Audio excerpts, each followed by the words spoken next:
bayashiya kube baye kwenye indawo noma sebezeshona baye bashiye nomyalezo othile kube yimeseji ukuthi kufanele sisale siphila ngayiphi indlela ikakhulukazi umzali uma ebona ukuthi akasezophila isikhathi eside kuvamise ukuthi ababize abantwana bakhe abanikeze umthetho kufanele baphile ngawo noma abizo yedwa okuyena azoshiya khona konke ukuthi la ekhaya kusukela manje kufanele niphile ngale ndlela ukuze izinto zihambe kahle.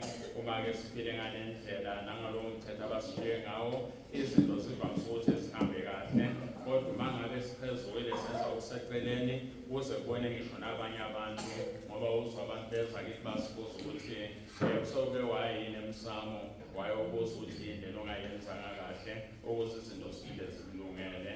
Uma siphendukile saguquka saya emsamo sawulalela senza lokho ababese sikwenze ebese sifulekile ukwenza izinto ziyashintsha empilweni zethu, isimo sibuyele kwesijwayelekile.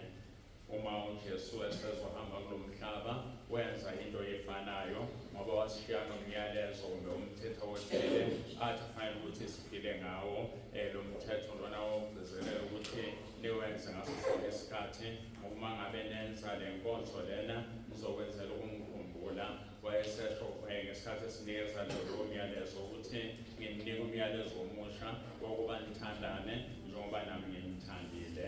Uma-ke sigubha lo mkhosi wanamuhla imisa lokuqala uJesu asishiyela lona, siyakhunjuzwa nathi ukuthi umsamo wethu omkhulu nayo yalawo khona yenza-ke izinto zingahambi kahle empilweni. Siyaye sibuyele lapha siyobuza ukuthi yikuphi la singahambanga kahle khona ngoba isikhathi esiningi sisuke sesiphule umthetho kaKristu, umthetho asishiyela wona, umthetho okuya emamiseni ngaso sonke isikhathi senza ukukhumbula. Ngakho namhla sizokhunjuzwa ukuthi isikhathi esiningi siyaye siye endaweni ezi-wrong. Uma ngabe kungahambi kahle siya emsamo e-wrong. Uma ngabe kungahambi kahle izinto siyobuza khona sikhohlwe into yokuthi munye umthetho uKristu asishiyela wona okumkhumbula ngamamisa nokuthi sibe nothando. Yingakho ngeke uzemiseni ungenalo uthando uzophume futhi unjalo ngoba into esihlanganisayo emiseni uthando. Noma ngabe imisa kuqala sikhunjuzwa leyo nto uma ngabe kuthiwa umusa wenkosi yethu uJesu Kristu, uthando lukaNkulunkulu nobudlelwano bomuntu kuleyo makubekile nonke ngoba sizohlangana ngothando nokuthi futhi sibe munye. Yingakho-ke uma siwenzile lo myalo wenkosi kufanele siwenze uphelele ngoba kungenza ukuthi simamiseni kodwa awupheleli lo mthandazo, awupheleli lo myalezo wenkosi. Ngoba uma sizile emamiseni sakho uma singenalo uthando kusho asenzanga imisa likaKristu kodwa senzele lethu, asigcinanga umyalezo kaKristu sigcina owethu umyalezo. Ngoba ukuhlangana kwethu ebandleni nokwenza kwethu amamisa sisuke sogcizelela umthetho wothando, umthetho kaKristu. Mhlawumbe kusukela namhlanje ake sicele uNkulunkulu ukuthi asikhumbuze lo mthetho siphile ngawo. Uma kufika isikhathi la uzizwa ungena khona kuyemiseni ubusuzibuza ukuthi iwona yini lo mthetho uKristu angishiyela wona, yiwo yini okufanele ngilindele ukuthi impilo yami iqhubeke ngokuba yinhle ngibe ngiphula umthetho wenkosi. Angazi noma ngangitshela ukuthi ngisahlala eLisikisiki ngangihlala nofata waseBizana nobrada waseMatatiyela. Sekuthi ngelinye ilanga ufata lo ukuthi uyazi into esihlanganisile ebandleni, into esihlanganisile emamiseni uthando.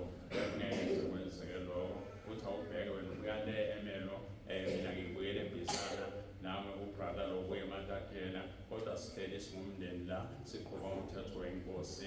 Ukube bekungekho uthando ibingeke yenzeke yonke leyo nto. Leso lokhu siyitshela senza umyalezo kaKristu kanisesiwethu kuseceleni. Siyammusa uNkulunkulu namhlanje njengoba sikhumbuza ngalo mhlabiso nangalo mthetho omkhulu esawushiyelwa yinkosi ukuthi sengathi angavuselelezwa lethu asenze ukuthi siwugcine ngokuphelele. Sazi ukuthi njalo uma sifike emamiseni sisuke sihlale iviki lonke sihlukumezeke emndenini yethu, sihlukumezeka la sisebenza khona nasey'ndaweni esiza kuzo. Ngakho uma ngabe sesifika ngesonto sizovuselela ngothando kade lusilahlekele. Ngakho kuyicala uma ngabe abantu bezoza endlini kaNkulunkulu bezogcina umthetho wothando baphume bengalutholanga ngenxa yethu. Yingakho-ke lona lo usuke kufanele emiseni kufanele azibuze ukuthi ngigcinile yini umthetho kaKristu, ngagcina nabanye abantu ngenza nabanye abantu bawugcine ngoba kufanele kube khona umuntu ozophuma emiseni engalutholanga